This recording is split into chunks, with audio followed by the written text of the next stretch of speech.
Kuala Lumpur में इस वक्त दुनिया की सबसे बड़ी राजनीतिक महफिल सजी हुई है। यहाँ 47वां आसियान शिखर सम्मेलन चल रहा है, जहां करीब 2 दर्जन देशों के नेता जुटे हैं। लेकिन इस बार की बैठक सामान्य नहीं है।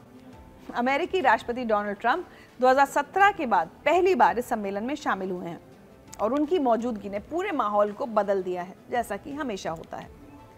जब ट्रंप रविवार को मलेशिया की धरती पर उतरे तो उनका रेड कार्पेट वेलकम हुआ। लेकिन ट्रंप ने सिर्फ हाथ नहीं हिलाया, बल्कि स्थानीय कलाकारों के साथ थोड़ा सा डांस भी किया। मलेशिया के प्रधानमंत्री अनवर इब्राहिम ने जिस तरह से उनका स्वागत किया, उससे साफ था कि मुलाकात कितनी अहम है।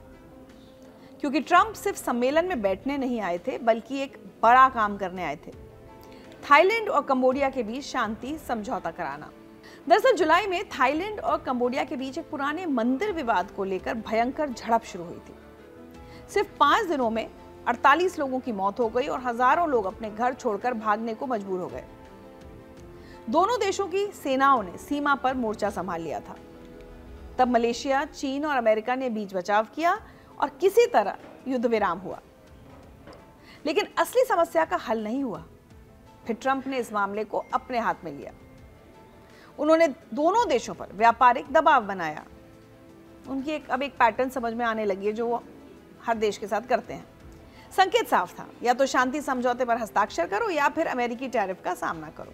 ये रणनीति काम कर गई। रविवार को कुआलालंपुर में ट्रंप और अनवर इब्राहिम की मौजूदगी में थाईलैंड और कंबोडिया ने शांति समझौते पर दस्तखत किए। ट्रंप ने गर्व से कहा, जिसे लोग असंभव मान रहे थे, मैंने उसे संभव कर दिखाया है। लेकिन सवाल यह है कि क्या यह शांति स्थायी होगी? कई विशेषज्ञों का मानना है कि यह समझौता फोटो ऑप से ज्यादा कुछ नहीं है। कंबोडिया के पूर्व विपक्षी नेता मू सोचुआ ने कहा कि युद्ध विराम के बाद भी उल्लंघन जारी है और सीमा निर्धारण का असली मुद्दा अब भी बिना सुलझा हुआ है। उनके मुताबिक ट्रंप ने आर्थिक दबाव बनाकर दोनों देशों को एक मेज पर बिठा दिया और उनका कहना है कि यह आर्थिक ब्लैकमेल था, न्याय या संप्रभुता का सम्मान नहीं। अब बात करते हैं आसियान की। Association of south east Asian Nations यानी दक्षिण पूर्व एशियाई देशों का संगठन, जो 1967 में बना था। तब दुनिया भर में देशों को आजादी मिल रही थी और नए राष्ट्र अपनी पहचान बना रहे थे। इन देशों ने मिलकर एक मंच बनाया ताकि एक दूसरे के साथ मिलकर काम कर सकें। अब तक आसियान में 10 सदस्य देश थे: Brunei, Cambodia, Indonesia, Laos, Malaysia, Myanmar, Philippines, Singapore, Thailand और वियतनाम। इन देशों की कुल आबादी 67 करोड़ 80 लाख है और इनकी जीडीपी $3.9 ट्रिलियन है। यानी ये देश आर्थिक रूप से काफी मजबूत है। और अब इस साल आसियान में 11वां सदस्य जुड़ गया है, पूर्वी तिमोर। ये छोटा सा देश 2002 में इंडोनेशिया से अलग होकर आजाद हुआ। इसकी आबादी सिर्फ 14 लाख है, लेकिन इसका आसियान में शामिल होना बड़ी बात है। 26 साल बाद पहली बार आसियान का विस्तार हुआ है। इस बार के सम्मेलन में अमेरिकी राष्ट्रपति डोनाल्ड ट्रंप के अलावा चीन के प्रीमियर ली चांग, ऑस्ट्रेलिया के प्रधानमंत्री एंथनी अल्बनीज, जापान की नई पीएम सनाए ताकाइची, दक्षिण कोरिया के राष्ट्रपति ली जे म्यूंग, न्यूजीलैंड के प्रधानमंत्री क्रिस्टोफर लक्सन, रूस के डेप्यूटी पीएम अलेक्जेंडर नोवाक और भारतीय विदेश मंत्री एस जयशंकर शामिल हुए हैं। ब्राजील के राष्ट्रपति लुला डा सिल्वा, कनाडा के प्रधानमंत्री मार्क कार्नी और दक्षिण अफ्रीका के राष्ट्रपति सिरिल रामाफोसा भी शामिल हो रहे हैं। वर्ल्ड बैंक, आईएमएफ और फीफा के प्रमुख भी कुछ सत्रों में हिस्सा ले रहे हैं। लेकिन इस लिस्ट से एक बड़ा नाम गायब है, म्यांमार के senior general Min ऑन्ग lying. Myanmar 2021 से गृह युद्ध में फंसा हुआ है और आसियान ने तय किया है कि जब तक म्यांमार में हालात नहीं सुधरते, उसे सम्मेलन में नहीं बुलाया जाएगा। वहीं भारत के प्रधानमंत्री नरेंद्र मोदी ने वर्चुअली यानी वीडियो कॉन्फ्रेंसिंग के जरिए सम्मेलन में हिस्सा लिया।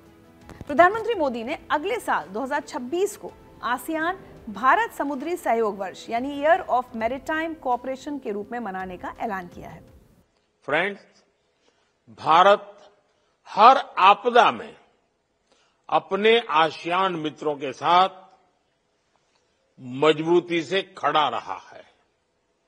एचएडीआर, समुद्री सुरक्षा और ब्लू इकोनॉमी में हमारा सहयोग तेजी से बढ़ रहा है।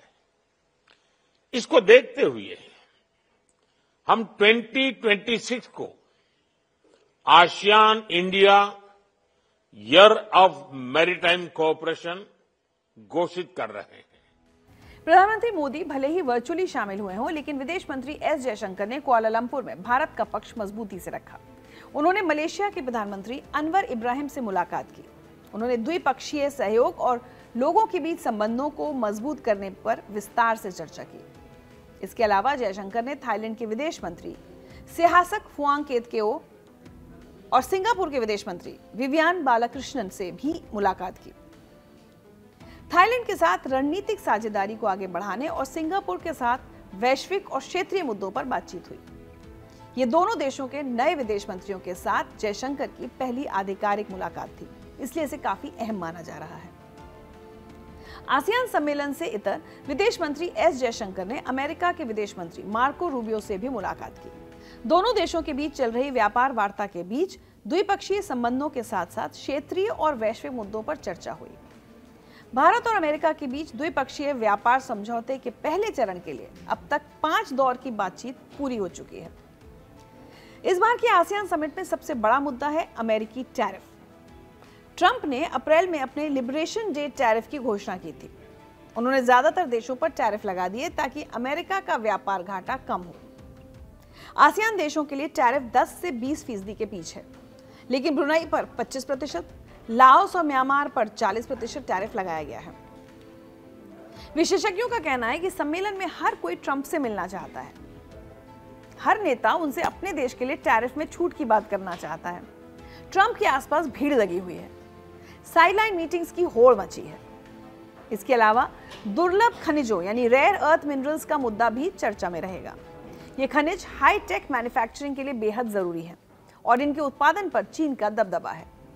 अमेरिकी टैरिफ के जवाब में चीन ने रेयर अर्थ के निर्यात पर पाबंदियां सख्त कर दी हैं, जिसका असर पूरी दुनिया पर पड़ रहा है। म्यांमार का गृह युद्ध भी एक बड़ा मुद्दा है।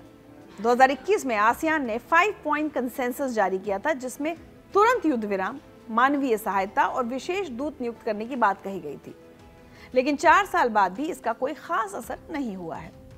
चार्ल्स सैंटियागो, जो ASEAN parliamentarians for human rights के को चेयरमैन हैं, वो कहते हैं कि म्यांमार पूरे दक्षिण पूर्व एशिया में अस्थिरता का कारण बन गया है। वहां से हथियारों और ड्रग्स की तस्करी बढ़ी है और शरणार्थी संकट पैदा हुआ है। सैंटियागो को उम्मीद भी नहीं है कि इस सम्मेलन से कुछ ठोस नतीजे निकलेंगे। इसके अलावा दक्षिण पूर्व एशिया में फैल रहे स्कैम सेंटर्स की समस्या भी चर्चा में रहेगी। ये स्कैम सेंटर्स आपराधिक नेटवर्क चलाते हैं और इनसे अरबों डॉलर की कमाई हो रही है। आसियान के बारे में एक बड़ी आलोचना यह है कि इसके पास कोई मजबूत लागू करने वाला तंत्र नहीं है।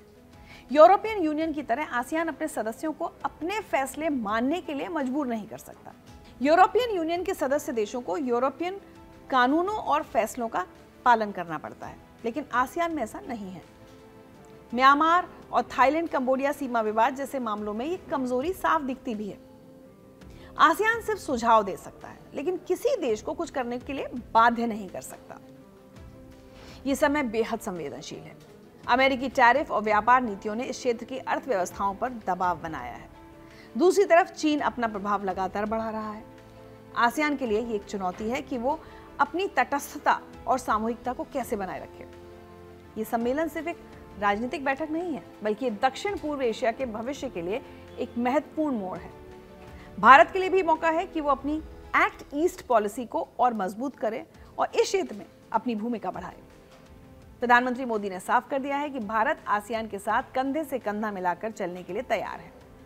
अब देखना होगा कि क्या ये सम्मेलन सिर्फ एक फोटो ऑप बनकर रह जाता है या फिर इससे कोई ठोस नतीजे निकलते हैं।